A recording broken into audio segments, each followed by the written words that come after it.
Hey, I wanted to share something with you guys really quick. I was just working on this beat for someone, and I wanted to put one of those cool granular reverb delay type of effects on my chord progression. But the problem I always have with these kind of effects is that whenever the chords change, the effect rings out way too long. For some reason, no matter how much I try to control the effect, it always leaks over onto the next chord, causing it to get really muddy, and it's just messing up the chord progression because the notes from the previous chord are leaking over onto the new chord, and there's notes that are clashing. And really the best way that I've found is to just record each chord with the effect by itself. Bring each of the chords with the effects back into the session and chop it up. Here, let me show you.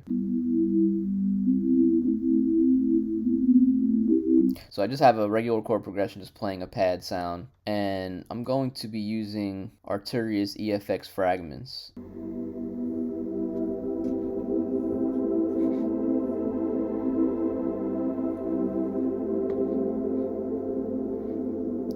Yeah, that might sound cool by itself, but when you start adding elements of the other parts of the beat in there, it's going to sound messy, and it's not going to go with the bass line. It basically is not what I want for this track. I want the effect to stop. I don't want it to ring out onto the next chord. Now maybe for some other types of tracks, some other things, maybe this is cool just to slap on and have it go the whole time. But I don't want that effect. I don't want these chords to ring out and clash with the next chord. So yeah, so what I'm going to do, I'm just going to chop each chord, solo each one, bounce them out with the effect, and then re-import them back in.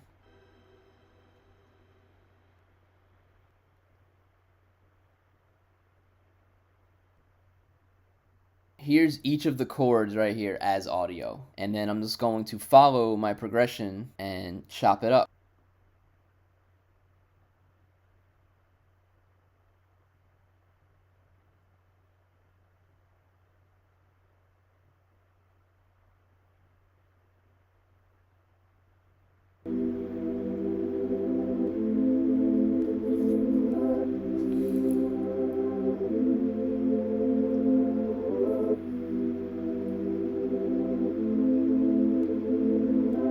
Yeah, it sounds way better.